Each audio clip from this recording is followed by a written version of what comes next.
Hola, hola, hola. We are back with another episode of The Exchange. Oh, El intercambio.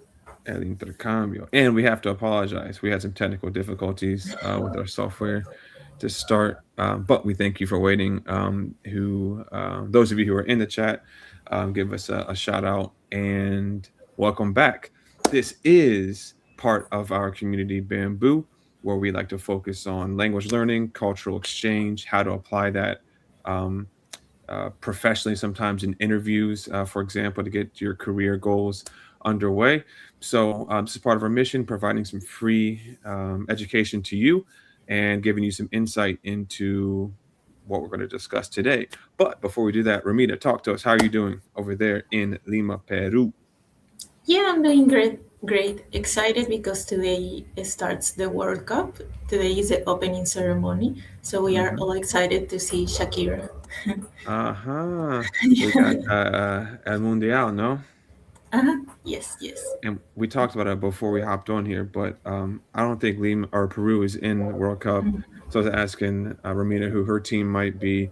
The U.S., where I live, always gets smoked, so I'm not expecting much. But if you're in the chat, drop your favorite World Cup. I'll put it in here. Your Yeah. favorite World Cup team and who you're pulling for. Ramina, you said Argentina or Brazil is who you're thinking? Uh-huh.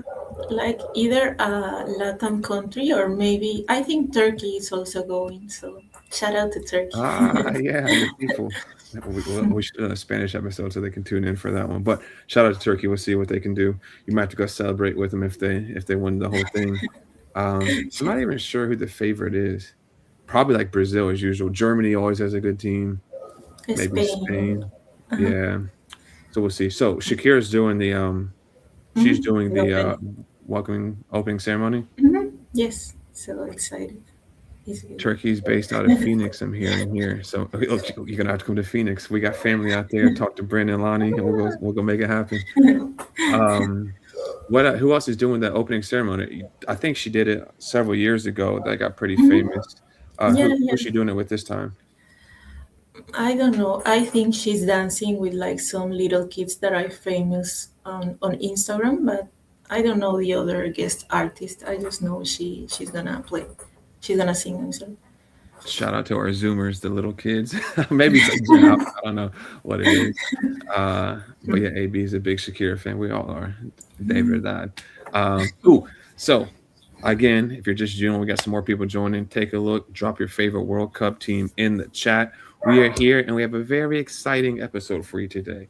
As you know, we try to apply language learning and cultural exchange through certain practical lenses to make sure that you can use it.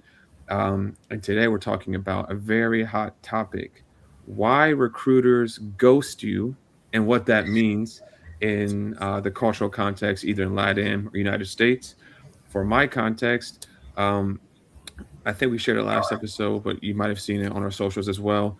I spent several years recruiting for some large companies in several different areas, either in our company or others that we've worked with. I've seen recruiters ghost people. I've been ghosted as well as a candidate. And obviously, it's a little bit annoying. It doesn't feel good. So, we wanted to provide some context because I call this an epidemic, perhaps even a pandemic. I don't know. I can look at the technical terms. But with that being said, we got to fix this. So I want to give you guys, as candidates, some insight into why recruiters might do it, what that actually means. Hint, it's not your fault usually. And then ultimately, from a cultural perspective, how people might receive it and give you some additional insights. How does that sound, Ramina? What do you think? Yes, please. We want to know. We want the tea from a The recruiter tea. because yeah, I've been ghosted too. Like in the different stages of the hiring process. So I want to know the tea. Yeah, the worst part is I think at the um final round Fine. stage and you don't hear anything, it's like, yo, what's going on? But yeah, so we'll start with like what ghosting is first to define it. Essentially, you have an interview, you talk to a recruiter, you email them, you might even meet with a hiring manager, and they don't get back to you. You don't have feedback. You send an email, nothing back. And so it essentially ends up in zero communication, a ghost. Now, when it looks at the US side of things versus the LATAM side of things, that's received a little bit differently. And so I know Ramina, especially, in some of our conversations in previous episodes, LATAM culture is very relationship based, isn't it? Yes, yes, but it's common here for recruiters to ghost as well. Like they just stop responding, and you assume like, oh, okay, so that was So I guess I it. didn't get hired. Yeah. No one wanted to tell me. Yeah. I was wondering, is it potentially more culturally unacceptable to ghost in LATAM, or is it received more of like a personal offense, or is it something you're just used to dealing with different recruiters who don't get back to you? I think maybe in the past it was seen more as rude, maybe, or personal, like you said. But nowadays, I think it's like pretty common, like it's universal. So The we universal just take epidemic it. or pandemic, I guess that we got to see if there's a doctor in the chat. Let us know if I'm using the right term.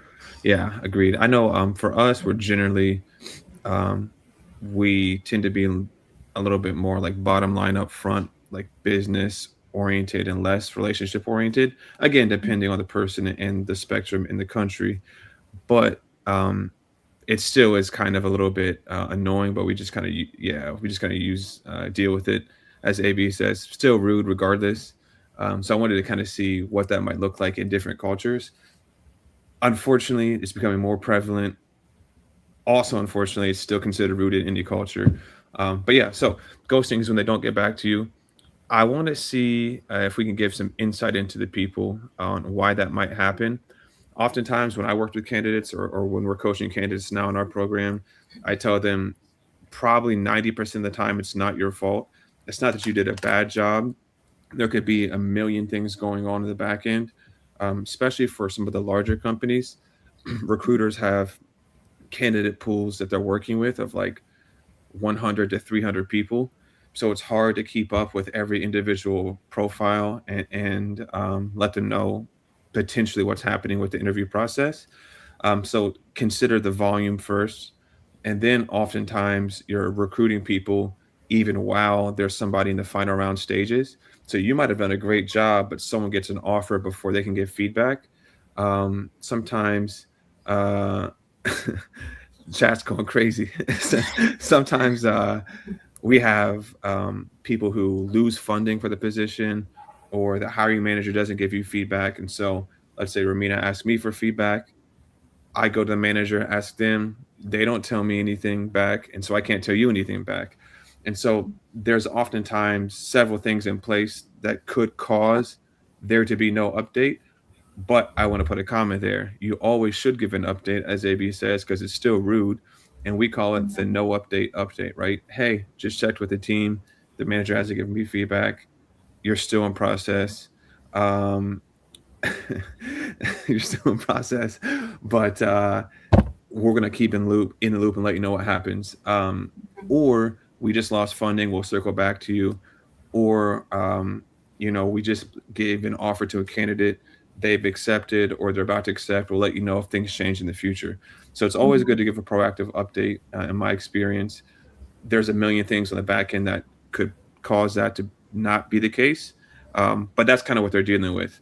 And then ultimately, the thing that most people are scared of, especially the big companies, they're coached not to give specific feedback, or they don't want to engage with somebody for legal reasons because they don't want to set themselves up for a lawsuit if, for example, they gave feedback that wasn't accurate or potentially a violation of HR policy. Think about like personal feedback and they cite communication as an example, which might be illegal, or job location, etc. And so there's no feedback too, just because they don't want the legal risk. So with that being said, that's a million different reasons. They're dealing with a lot of candidates, but you should always give a proactive update in that. So I find it rare. Sometimes you don't get a good recruiter and get ghosted, but have you had a good recruiter that you worked with, Romina, that's been helpful perhaps in that process? Mm, yeah, but were the cases that I was hired. I don't think I remember one where I wasn't hired and that it was good. Because also sometimes happen that they are really like, I don't want to say like pushy, but they are like, okay, first interview, second interview, business case, and then once they have like that little case, they just ghost you. And I was like, "Do you Uh, only wanted like the free strategy, or what yeah. happened?" That's an interesting point because a lot of people do those take-home assessments, and Hmm. it's definitely, like, bad morally to do that, but some people would take your strategy, go implement it, and then not hire you and not give Yeah. you feedback, so it's an interesting thing to navigate. Do you think you've got your work stolen before in the process? Maybe yes, because usually when I have less experience, I would do like these assessments, and some assessments were really like long and complicated. But maybe like more currently, I only would do like, let's say, more simple or like easy assessment, because Mhm. like people are working, so you can take that much time on an assessment. Maybe like, okay, one day or something, but sometimes they want like a full-on strategy and everything, and it's what like, no, it's almost like it's free work, so it's not work. Yeah, yeah, that's interesting. I know, we've worked with some candidates in the Bamboo program where there's, take-home assessments, but it's like 2, 3 questions and, it's bullet pointed out, so it's not super extensive, Mhm. and they do, like, sample brands. So, yeah, I Mhm. think that is something to be aware of, and you mentioned a pushy recruiter. We do see those. "We gotta get the application in. The hiring manager is gonna review tomorrow. Can you interview right now?" Like, "Okay," Yes, but then ghosting on the back end. So, exactly. yeah, I see what you're saying. What countries have you worked with in your recruiters? Are they all local to Peru, or have you worked with recruiters in the US and broader Latin America? Yeah, in the US, I think Canada, maybe Philip, Philip, how is it in English? Philip. Philippines? Philippines, I'm sorry. Mhm, Yeah, and yeah, and Latam also that they speak English, like, I don't know, maybe Colombia, Argentina, Venezuela. I mhm. think those countries. Cool, cool. Yeah, so pretty universal despite it. And they do deal with tight deadlines, but like I say, oftentimes I gave you a bunch of reasons why they might not get back to you. Regardless, they should give you no update, something we always tried, and especially, candidate experience is big in the sense that you want this person who doesn't get the offer to feel, a positive experience, just like the person who did. And so, like you were saying, you never had a good experience when you didn't get the offer. And unfortunately, it's part of the epidemic. We should label this one time. Maybe we'll do another episode on the ghosting pandemic, epidemic. But that's part of it. And so that's something that we look to, address in our coaching. We look to provide that, great candidate experience. So that's one piece. What is ghosting? How it's received in different cultures, and some reasons why you might encounter it. We think that a couple of things we coach candidates on, for dealing with ghosting, we'll add at the bottom here of the episode. But part of our coaching is the interview accelerator program that we offer. If you want to know where you are in the interview process for either remote or international job, the accelerator, calculator is free, 2 minutes to complete. We give you a breakdown of where you are across 6 dimensions that recruiters look for. Ghosting's not a part of it yet. Maybe we should we should add it in there.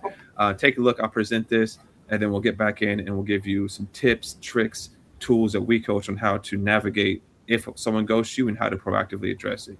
So here we go. Let's make sure it's all loaded and ready. Are you Three. actually ready for an English job interview? We built a free test to show you exactly where you stand. Interview skills assessed across key areas, recruiters measure personalized gap analysis and recommendations, framework used by our coaching team. English interview diagnostic. Stop guessing, start knowing. As we always say, stop guessing, start knowing. So free diagnostic, it's what we use, on our coaching team. Also, we have language experts involved. Like, we want to provide useful language, instruction that you can take with you for job interviews.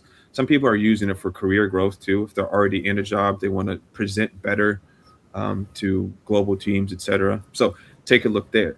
But Romina, we promised the people, some feedback on how to address a recruiter who's ghosted them. How have you done it in the past? And then we'll take a look at some of the things that we coach and how it looks. I usually, maybe after 2 or 3 days, send an email. I reach out through email, like, hey, could you provide me an update on the hiring process, or if you anything, let me know. But Mhm. most of the times, to be honest, they don't reply. But at least I did my part. And then you gotta go nuclear on them and start cussing them out. "Where's my response? Gotta tell you da da da da." Yeah. I mean, what can you do? You gotta stay professional, obviously. They understand the process, but again, we talked about it. It's ultimately on the individual, the recruiter, to give you that update, um, and, you know, let you know proactively so you don't have to reach out. But yeah, I think 2 to 3 days is good. One thing we say is also, like, in the interview process, if you're talking to the recruiter or the hiring manager, you ask them proactively when you might hear back, and if they give you a time frame, it's an excuse to reach out, right? So we're looking to make a decision by the end of the week, and so on Friday, if you haven't heard back, cool, you know to reach out to them on Monday with the excuse you told me by the end of the week, and then you let them know that way. So we proactively try to hold them to deadlines to make sure that you have an excuse to reach out and they know that you're not here to kind of be playing around, but you want to make a decision as well. So that's one of them.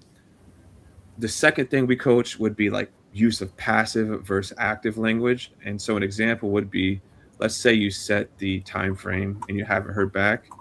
Sometimes, and I'm guilty of this as well, but you'll say, I just wanted to check um, in on the email, or sorry to bother you, or do you have any news for me? Some of the more proactive and active verbs that we can use would be, instead of I'm just writing to check, you could say, hello, I hope all is well. You can give the update, but I am writing to follow up on. So you're not just checking, but you're following up on and trying to hold them accountable. Also, never apologize. Sorry to bother you, because they should have got back to you. You would say, thank you for the time. Still professional, but not apologizing. In the fact, they should apologize to you for those situations. And then, do you have any news for me? You could say, hey, could you kindly provide me an update regarding the timeline? So remind them about it. There's a sequence, again, set the stage, 7 days, for example. Don't hear back, give them another 3 to 4 days, and then another follow up. But ultimately, you can't make them respond. So then at the end, we give them the breakup email where we'll say, hey, looks like you might not be able to move forward in this process. Let's keep in touch for future opportunities, but I'm going to stop bothering you because you don't get back to me. And then we never work with them again. We know that they're terrible people. I'm just kidding. At the best, unprofessional. And we don't want to work with somebody unprofessional to achieve our career goals, right? So we can only provide so much coaching. A lot of that you probably already done, Romina, but have you worked with that in your workspace with your recruiters? Have they gotten back to you when you've pushed them to respond? And then also, I know you work with some clients as well. What about clients? Do you see any people ghosting you there? Yeah, actually, some cases when I reach out, they did like follow up and answer me. But like I said, were the cases that eventually I was like hired, like they were interested and they were like, no, no, we are really interested. Oh, We nice. are just, I don't know, interviewing all the candidates, but we are really interested. And regarding clients, yeah, sometimes I've been ghosted as well. Like maybe we work for a little bit and they just disappeared like out of nowhere, and I've been like, hey, like, is everything good? Like, Hmm. I don't know, maybe something happened, can you give me an update? And they just like disappeared. Yeah, yeah, frustrating. Very similar. I mean, clients and job interviews, the chat's going crazy. They say dating is like job interviewing. However, look, if you want to use some of what we're telling you to help find you a date or whatever that may be, try it. Use a proactive language. Make sure that you hold them accountable to their timelines. Um, but yeah, I think to your point when you mentioned, hey, we're still very interested. We're just interviewing other clients. That kind of goes back to what I said earlier. Hey, there are other candidates. They're probably busy in the process, waiting to see what the hiring manager says. And so, oftentimes, if you're not hearing back for a short or a certain amount of time, it's not the worst thing. It doesn't mean you did bad or that you aren't still active. You just should proactively address communication issues to make sure that they could give you some insights into where you are in the process. So, all that to say, another good episode, if I must say so myself. We what's going on here?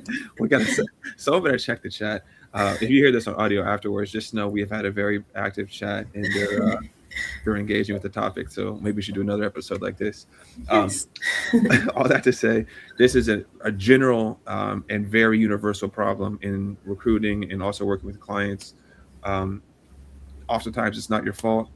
We coach a couple different things that would enable you to proactively address it and try to get an answer if you don't have one. And then ultimately, some more broader or maybe some more um, experienced and structured coaching you can find in our Interview Accelerator program, all of which you're able to apply language in a useful setting and have that cultural exchange that we like to have here in our episode. Ramina, I feel like today I did a lot of talking, maybe a little bit more content heavy. But what do you have? Any thoughts or feedback for us on the episode before we get into promoting some of our socials to make sure that folks are listening to us? No, I think it was great. You mainly did the talking because you have like a lot of experience as a recruiter. I'm most on the candidate side, but yeah, I think you provided a lot of great tips. And let us know also in the comments if you have like any other problem or issue during the hiring process that you would like us to talk about maybe on the next episode, and we can do it. Perfect. Yep. I think we're always looking to tailor episodes, customize them based on what you guys are interested in. Um, Here, you got a unique perspective from a recruiter and the candidate side.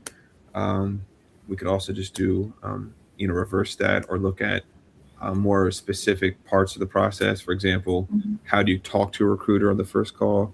What language should you use? Should you use active English versus passive English? What's small talk look like in the recruiter process in LATAM versus US companies? So, all those things are things that we could tap into, but you got to let us know and keep the same energy in the chat, maybe a little bit more chill at times. And Ramina, what you got for me? What should we say to the folks regarding Instagram, YouTube, our socials? Let us know.